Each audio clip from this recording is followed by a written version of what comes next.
Notre CA du mercredi soir on retrouve Jean-Martin quelque part et Jean-Luc qui est pas très loin. Bonsoir, messieurs. Bonsoir. Alors, bonsoir. Les deux plus grandes universités anglophones du Québec rapportent une baisse quand même importante des demandes d'admission des étudiants hors Québec. C'est 27 de baisse du côté de Concordia, 22 du côté de McGill, en raison de la hausse des droits de scolarité à partir de 2024, nous dit-on. Est-ce que c'est préoccupant, Jean-Martin? Ben, ça m'émeut pas tant que ça, moi, je dirais. Puis les étudiants qui voulaient venir au Québec, je pense que ceux qui étaient motivés vont le faire quand même. Les coûts sont pas si exorbitants, mais c'est clair qu'il y a une question d'offre et de demande là-dedans. Quand on augmente le prix d'un bien ou d'un service, la demande diminue un peu. Mais je pense qu'à terme, tout va s'équilibrer. Puis on peut pas dire que les universités anglophones ont pitié par rapport aux universités francophones au Québec. Donc, je pense qu'il y a un rééquilibre à faire là-dedans et un rééquilibrage est en train de se faire. OK, d'accord. Qu'est-ce que vous en pensez de votre côté, Jean-Luc? Bien, si on regarde les chiffres, là, 27 on parle de 27 de quoi?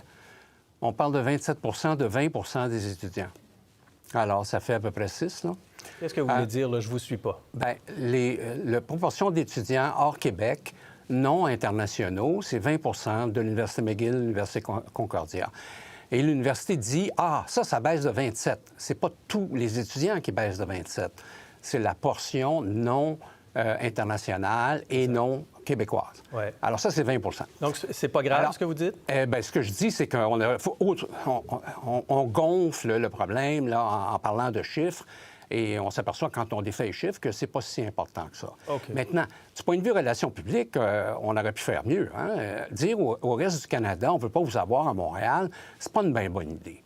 Alors, peut-être là, qu'on aurait pu augmenter. Moi, je suis en faveur de la hausse des frais de scolarité. Ouais. Je pense que McGill vaut autant que l'Université de Toronto. Alors, donc, 13 000, c'est le prix de l'Université de Toronto, donc ça convient. Mais on aurait pu le faire d'une autre manière. La ministre de l'Enseignement supérieur, Pascale Derry, dit de toute façon, en regard de ces chiffres, il faut voir les prochaines années, il faut voir s'il y a une tendance. Je vous fais entendre ce qu'elle a dit un peu plus tôt aujourd'hui. Je ne commenterai pas ces chiffres-là. C'est sûr que ça a un effet. C'est-à-dire, on est arrivé avec des politiques qui ont vraiment ébranlé un peu l'ordre établi, comme on dit. Donc, c'est clair que je m'attendais aussi à ce qu'il y ait une baisse du nombre d'étudiants. Ceci dit, il y a encore des étudiants québécois, il y a encore des étudiants internationaux, il y a encore des étudiants hors Québec qui ont l'intention de venir ici et qui souhaitent venir ici. Donc, on va attendre vraiment le portrait global pour pouvoir me prononcer. Et il y a encore plein d'étudiants, Jean-Martin, vous pensez, qui vont vouloir venir dans l'une des meilleures universités du monde, qui s'appelle l'Université McGill, malgré une hausse de 30 des droits de scolarité? J'en suis convaincu. Puis ça demeure encore relativement peu cher d'étudier au Québec au niveau universitaire, même avec les nouveaux frais. Donc, je suis convaincu que tous ceux qui voulaient venir, ça va peut-être ralentir certains projets ou certaines personnes qui étaient à la marge.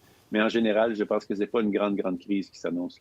Mais en même temps, il y avait un comité consultatif qui a émis un avis quand même défavorable à la ministre Derry en disant « ça nuit quand même à l'accessibilité de faire ça, ça nuit à la diversité, ça nuit à l'attrait des institutions éducatives québécoises ».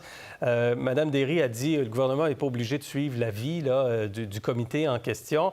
Mais est-ce que ça nuit quand même à tout cela, selon vous, Jean-Luc? Non, pas vraiment. Est-ce que le gouvernement du Québec est responsable de la diversité alors qu'on en a déjà là, à l'international? Et d'autre part, l'accès à des étudiants étrangers, pas vraiment. Alors non, je pense qu'on exagère un peu la chose, non? Est-ce que vous comprenez le calcul? Oui, vous êtes bien d'accord. Est-ce que vous comprenez le calcul de dire on passe de 9 000 à 12 000 Économiste que vous êtes, est-ce que vous comprenez pourquoi on arrive là, Jean-Martin?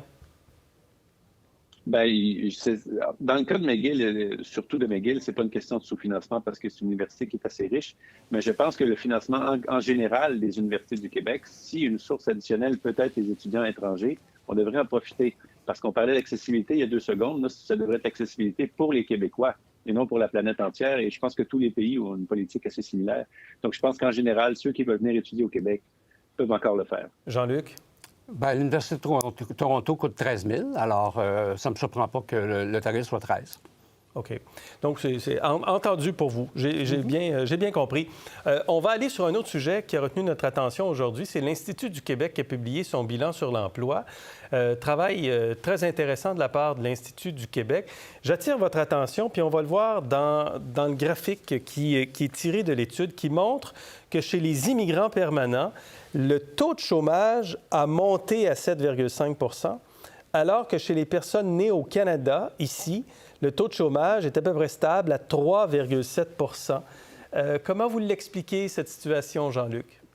Bien, habituellement, les immigrants sont les pourvoyeurs marginaux. Alors, ils sont les premiers qu'on délaisse normalement ou qu'on n'engage pas s'il n'y a pas de hausse d'emploi. Alors, c'est un peu normal. Comme vous savez, la masse de travailleurs, la main-d'œuvre, a augmenté de 2 puis l'emploi a augmenté d'1,5 %. Alors, c'est eux qui, habituellement, supportent la différence, là, et c'est ce qui s'est produit. Et ça se produit normalement. Ça se produit comme ça habituellement. Oui, historiquement, c'est ça que nous disait d'ailleurs Emna Braham, la chercheuse à l'Institut du Québec, qui disait qu'historiquement, c'est souvent ça. On voit des taux de chômage plus élevés. On le voyait moins dans les dernières années parce qu'il y avait une pénurie de main-d'œuvre, Jean-Martin? Ça va contribuer. On regarde historiquement les deux lignes du taux de chômage, la population immigrante ou la population dite locale. On voit que dans les tendances, ça va dans les mêmes directions, mais il y a toujours une exagération sur le plan des immigrants dans les hausses de chômage quand l'économie ralentit un peu. Et actuellement, il y a un ralentissement de l'économie, il y a un resserrement quand même assez palpable du marché de l'emploi. Et c'est, je dirais pas normal, mais c'est habituel que ce soit eux qui en fassent les frais en premier. Oui. Il y a la pénurie de main-d'œuvre également qui est moins grave. On a vu la situation se résorber en partie. Jean-Luc, est-ce qu'on l'attribue à la hausse de l'immigration temporaire surtout, ou davantage au ralentissement de l'économie? Bien, vous parliez de temporaire. Ce qui est frappant, là, c'est que d'un côté, on a le gouvernement qui nous parle de restreindre l'immigration, et de l'autre côté, ça, c'est la porte d'en avant, mais par la porte d'en arrière, ils rentrent les immigrants temporaires au rythme d'à peu près d'augmentation de 40 000 par année depuis 10 ans. On est passé de 100 000, on est à 500 000 maintenant. Et on parle de gens qui n'ont pas des bons emplois habituellement, hein. Ils n'ont pas la protection des travailleurs en général. Et ça me semble baisser la pénurie de main-d'œuvre? Bien, ça aide la pénurie de main-d'œuvre, mais ce n'est pas une façon de traiter ces personnes-là.